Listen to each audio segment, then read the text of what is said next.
박찬주 전 대장 논란이 오늘까지도 이어지고 있습니다. 오늘 인터뷰가 또다시 조금 논쟁에 더 기름을 붓는 것 같은데 삼청교육대 발언 사과할 의사 없다라고 다시 한번 못을 박았습니다. 얘기를 좀 직접 들어보겠습니다. 약간의 이제 오해가 있었던 것 같은데 제가 삼청교육대의 어떤 정당성을 인정하려는 발언은 아니었고요. 다만 인권을 다루는 군인권센터가 오히려 타인의 인권을 유린하는 그런 비이성적이고 어떻게 보면 또 비인간적인 모습에 제가 분노를 나타낸 것인데요.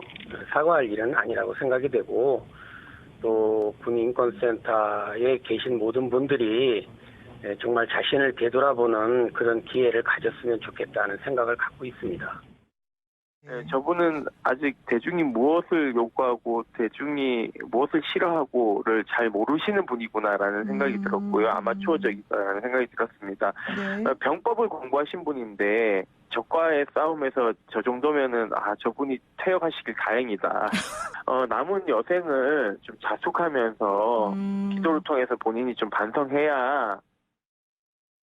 자숙하면서 기도를 통해서 반성을 해야 된다. 오늘 한번 글쎄 마지막 기회일 수도 있었는데 사과할 의사가 없다. 그러면 그 얘기가 본인은 진심으로 했다는 얘기가 되는 거거든요. 어쨌든 본인이 삼청교육대 뭐 정당성을 얘기하려고 하는 건 아니었다라고 해명을 하긴 했지만은 예. 그래도 어쨌든 지적받아야 될 부분은 어쨌든 야당이 심기일전하면서 영입을 하려고 시도했던 분인데 왠지 대중의 어떤 정서치와 맞지 않는 이야기를 했다는 것이거든요. 예. 그 부분에 대해서는 앞으로 정치적으로 한 행동에 대해서는 정치적으로 사과해야 될 필요성들이 생길 수도 있습니다. 왜냐하면 이게 법적으로 다투는 것도 아니고요. 본인은 앞으로 정치인의 길을 걷겠다고 한 이상 네. 결국 표를 얻기 위한 과정에 계속 돌입하게 되는 네. 것이거든요. 그러다 보면은 과거에 군에 있을 때 본인이 달고 있는 별이 통속력을 가졌던 건 다르게 이제는 본인의 말과 필설에 따라 가지고 그런 어떤 권위가 생기고 할 텐데 그 부분에 대해 가지고 굉장히 뭐 본인의 의지를 꺾지 않겠다라는 모습을 보이는 것이 저는 앞으로 그 정치하는 데 있어서 박찬주 대장의 어떤 캐릭터겠지만은 네. 글쎄요 초기에는 좋은 평가를 받고 있지 못한 것 같다 이렇게 봅니다. 그러면 장기적으로는 나쁘지 않을 수도 있다는 얘기. 아니 뭐 저분이 한 말 중에서 예를 들어 삼청교육대 이런 부분에 대해 가지고는 당연히 아까 말했듯이 시대상에 맞지 않는 발언이니까 계속 예. 비판 안고 가겠지만은 다른 어떤 정치적인 메시지들도 냈거든요. 근데 그런 부분에 대한 평가는 재평가될 수 있겠고 본인이 겪고 있는 뭐 형사적인 절차의 어려움 같은 경우도 나중에 소명될 기회가 있겠지만은 예. 저런 어쨌든 접근 방법이라든지 이런 것들은 아마 예. 계속 장애로 남을 것 같다 이런 생각이 좀 듭니다. 예. 근데 장혜찬 평론 또 하나 2030 세대로부터 많은 응원을 받고 있다라고 어제 기자회견에서 본인이 자평을 했는데 실제 사례를 거론하기도 했었고요. 이게 지금의 기존의 상황인식과는 좀 많이 다르다는 좀 생각이거든요. 그러니까 저는 이런 문제가 왜 발생하느냐. 예. 박찬주 전 대장 같은 경우는 기본적으로 군사 전문가 캐릭터입니다. 예, 그러면 본인의 전문 분야에 대해서만 집중적으로 이야기를 했어야 돼요. 기자회견에서 알맹이 같은 내용들도 꽤 있었거든요. 지금 다 묻혀버렸지만 뭐 문재인 정부의 어떤 안보 인식이라던가 우리 군의 기강 회의 그리고 과연 군 통수권자가 존재하는 것이 맞느냐 예. 이런 물음들은 다른 사람이 아니고 바로 예비역 사성 장군이 말했을 때 훨씬 더 묵직한 그런 효과를 낼 수 있는 전문적인 영역이잖아요. 예. 그런데 오히려 화제가 되는 것은 본인이 전문적이지 않은 어떤 정치적인 부분 뭐 임태훈 소장과의 갈등이라던가 적폐 청산에 대한 판단 그리고 2030 이분이 여론 전문가 아니지 않습니까? 저희 또 김주영 리얼미터 이사 이런 분들한테 물어봐야 되는 건데 이 여론과 상관없음에도 불구하고 자의적으로 주변에서는 좋은 이야기밖에 안 해줘요. 예. 사실 우리가 주변에서 나쁜 이야기하는 사람이 잘 없잖아요. 그런 부분에 대해서 비전문적인 정무적 영역에 대해 말씀을 좀 너무 많이 하고 계신다. 전 이게 박찬주 전 대장의 실책이기도 하지만 예. 자유한국당에서 당대표가 나서서 영입하려 하지 않았습니까? 사람을 좀 붙여서 신경 써줘야 되는 메시지에 얘기죠. 대해서도 관리도 하시고 이 정무적인 부분에 대해서 조언을 충분히 했다면 예. 안 좋았던 여론을 사실 기자회견을 통해서 반전시킬 수 있는 그런 여지가 있었는데 예. 한국당은 한국당대로 공을 들인 것에 비해서는 박찬주 전 대장을 너무 방치한 감이 있고요. 예. 그렇다 보니까 이분이 비전문적인 영역에서 자꾸 실언과 실책을 거듭하는 모습이 개인적으로는 좀 안타깝다는 생각이 듭니다. 예, 뭐 리얼미터에서 따로 조사는 안 했을 테니까 제가 물어보지는 않겠습니다. 그렇다면 박찬주 전 대장의 거취는 어떻게 되냐 이 부분에 대해서 혼란이 있었어요. 우리 공화당 얘기도 나오기도 했었는데 직접 얘기를 좀 한번 들어보도록 하겠습니다. 근데 요즘 한국당에서 박찬주 대장한테 하는 걸 보니까 제가 화가 나서 견딜 수가 없어요. 그래서 제가 전화를 드렸어요. 이거는 아니다. 원래 생각했던 대로 우리 공화당으로 오십시오. 이렇게 말씀을 드렸고 드디어 오늘 우리가 하겠습니다. 이렇게 말씀을 하셨는데 조만간에 우리가 여러분들에게 박찬주 대장과 함께 나와서 신고하겠습니다 하는 말씀을 드립니다. 우리 공화당은 제 마음의 고향입니다. 모두 다 함께하고 싶은 귀한 분들만 있고요. 이제 그동안 여러 차례 입당 권유가 있었던 것도 사실인데, 그래서 어제 이제 위로 통화 주시고 이렇게 덕담을 주고 받은 것입니다.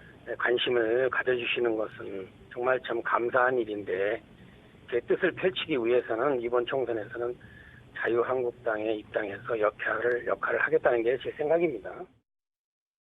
어젯밤에는 홍문정 대표가 우리공화당에 모셨다라고 얘기를 했는데 오늘 박찬주 전 대장은 안 가고 한국당에서 일을 하겠다라고 얘기를 했어요.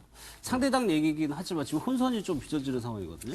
보통 인재 영입을 하신다면 예. 보통 당에서 메시지 관리나 기본적인 정치적인 룰 그리고 정무 감각 등을 조언을 하게 돼 있거든요. 근데 아마 황교안 대표께서 아마 당대표도 처음 해보시고 아마 인재 영입도 처음 해보신 것 같습니다. 그래서 전혀 관리가 안 된 채 장해찬 평론가 말씀대로 방치하셨던 것 같은데요. 그러니까 이 박찬주 전 대장이 어찌되었건 뭐 감을 좋아하셨나 봐요. 감 따는 일이나 꽃감 말리기도 군 복무였다고 한다든지 군대 추억 쌓으러 최전방 근무 보낸다. 3,000교육대 훈련 받아야 된다. 이런 이 표현 자체들이 전혀 메시지가 관리가 안 되는가 하면 당도 지금 오락가락 하고 있어요. 그러니까 본인이 자유한국당의 영입 인사인지 우리공화당의 영입 인사인지도 구분 못하고 계신다고 보거든요. 그래서 제가 필요 없다면 안 나설 것이라고 하셨던 분이 갑자기 우리공화당이 마음의 고향이라고 했다가 또다시 자유한국당의 한석을 늘린다고 했다가 그러면 마음은 저기 가 있고 몸만 저기 자유한국당에 있는지 이런 부분도 본인도 오락가락하고 있는 것 같고요. 황교안 대표 또한 31일 최고위원회 반대했을 때는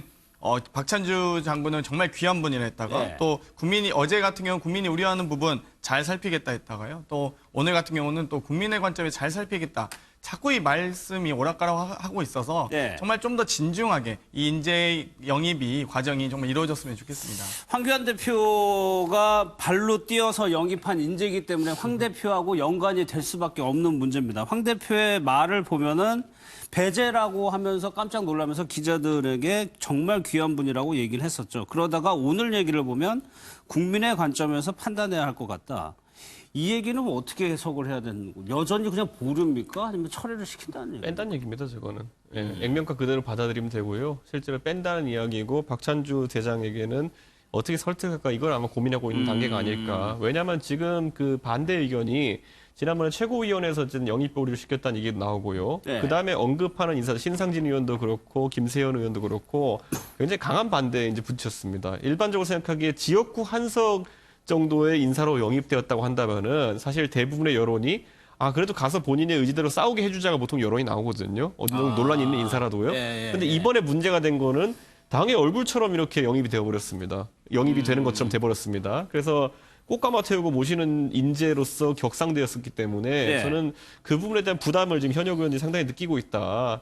이에 맞춰가지고 이제 사실 황교안 대표의 약간 친위 세력이 되어야 될 친박 쪽에서도 서서히 이제 황교안 대표 리더십에 대해 가지고 이의 제기가 나오고 있는 것이거든요. 예를 들어 윤상현 의원이 통합에 대해서 이야기한 거, 그 유승민 대표의 통합에 대해서 얘기한 거라든지 아니면은 최근에는 김태흠 의원이 중진 불출마라는 이야기를 했거든요. 그러니까 3선급 이상의 중진들은 불출마해야 된다. 예를 들어 영남과 강남에 이런 이야기했는데 이게 사실 어떻게 보면은 당대표한테 총선 전략을 이제 조언하는 모양새거든요. 이게 원래 쉽지 않습니다. 지금 타이밍에 이런 얘기가 나오기가. 근데 그 말은 지금 자꾸 이제 첫 단추를 잘못 깨려고 하니까 지금부터 뭔가 당대표가 움직일 수 있는 폭을 좀 운신의 폭을 좁혀놔야겠다는 생각들을 당한국당 의원들이 하고 있는 것 같습니다. 한 중진 의원은 이런 얘기도 했어요. 인적 쇄신 부르짖었지만 지금까지 이루어진 거는 박찬주 역풍 하나밖에 없었다. 황 대표에 대해서 한 얘기인데 보류 뭐 이런 얘기가 나오니까 아예 신상진 의원은 철회 생각하고 있다라고 공개적으로 좀 인터뷰를 했습니다. 그 내용을 좀 한번 들어보겠습니다.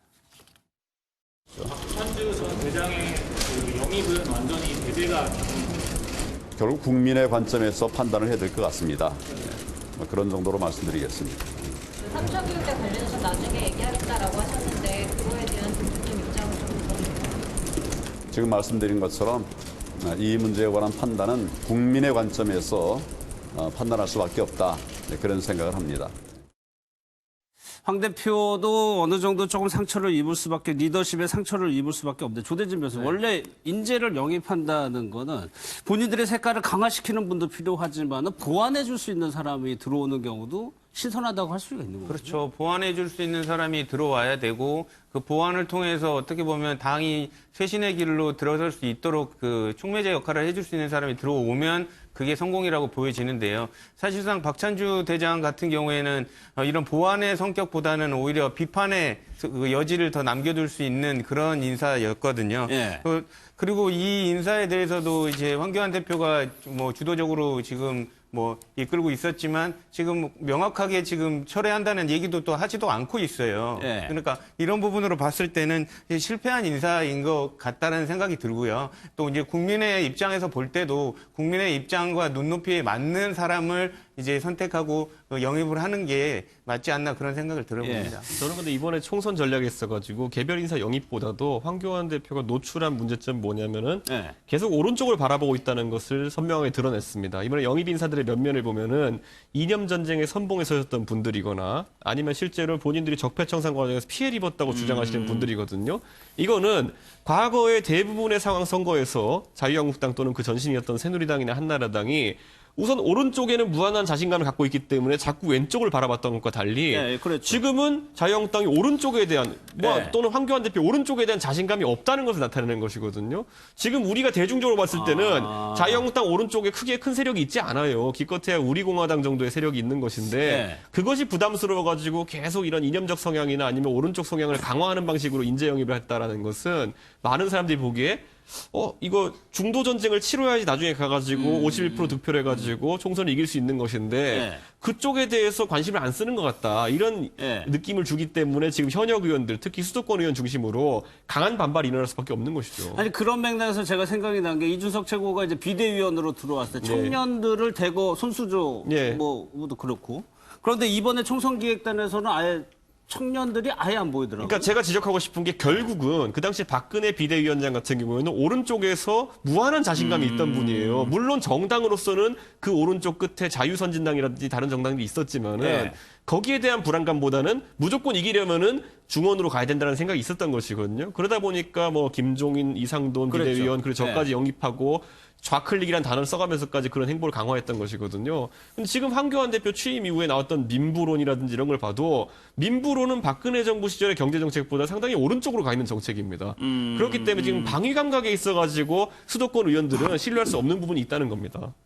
그런 것들이 조사에도 나타나는 것이 한국당의 지지율이 하락을 한다는 거는 아무래도 중도층에서 어느 정도 좀 주춤하고 있다는 걸 좀 보여주는 건가요?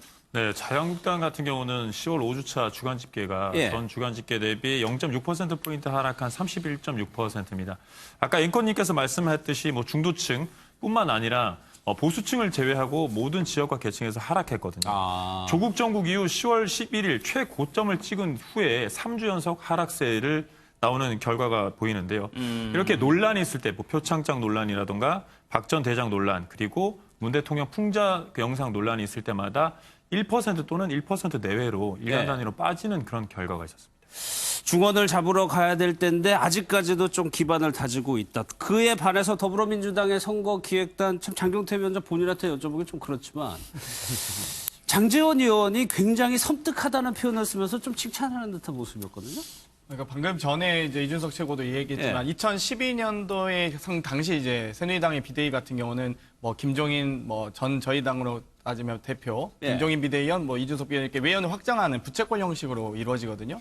그런데 저희도 2016년에도 소위 보수 인사로 분류됐던 김종인 대표를 영입하면서 또 박주민, 표창원, 김병관 등을 영입하면서 상당히 외연을 확장시킵니다. 그런데 이번 같은 경우 인재 영입이 중도는커녕 오히려 더 소위 인재 홍보, 그러니까 이미 자유한국당의 사람들이라고 보여지는 사람들만 가지고 인재 영입 3% 내놓으면서 좀 절박함이 부족하다라고 느꼈거든요. 오히려 선거를 할 때 혹은 국민의 마음을 더 얻기 위해서 더 노력해야 되는데 지금 인재 영입 과정도 그렇고 지금 총선기획단도 보시면 아시겠지만 자유한국당의 총선기획단의 구성 몇 면이 보면 여성 한 명에 대부분 다 국회의원, 현역 국회의원으로만 되어 있습니다. 예. 그리고 2030 청년 단 한 명도 없는데요. 저희 민주당 같은 경우는 30% 그러니까 예. 5명의 여성과 2030 세대가 4명이나 명이네요. 대거 들어가면서 사실상 실질적인 총선 기획에 정말 이 핵심적인 총선 전략을 2030 세대와 같이 짜겠다 이런 고민들을 하고 있는 것이거든요. 그래서 예. 이 부분에 대해서 자유한국당이 과연 그리고 황교안 대표의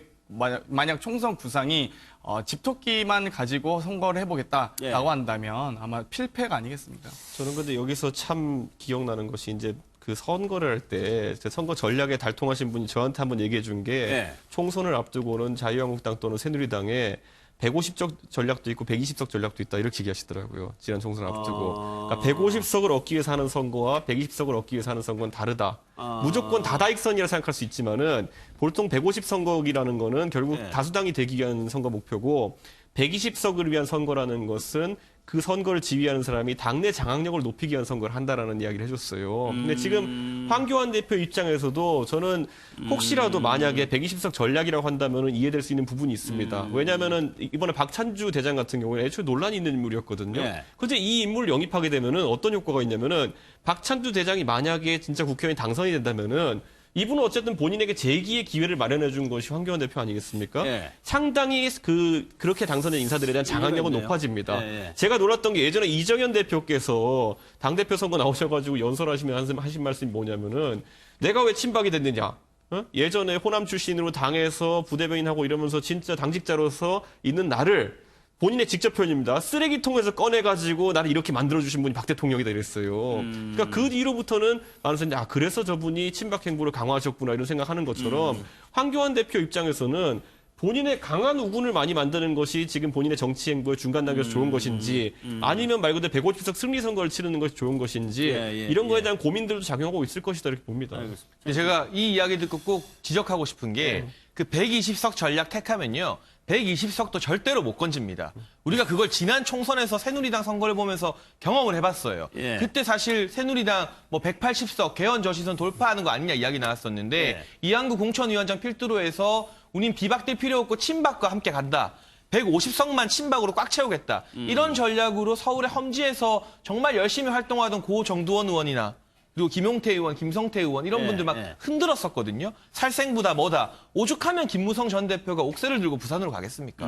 그런데 이번에 마찬가지로 150석이 아니라 친황 체제의 120석 전략을 구사하게 된다면 지난번보다 더 참혹한 결과, 100석도 못 건지는 결과가 불보듯 뻔하기 때문에 예. 그 전략을 만약 지금 지도부에서 생각하고 있다면 당장 폐기하는 게 맞다. 20대 총선을 보고 교훈을 얻으시라는 말씀을 꼭 드리고 싶습니다. 왜 기획단에 못 들어갔을까요? 보수 진영에서 황 대표에 대해서 지금 쓴소리가 계속적으로 좀 이어지고 있습니다.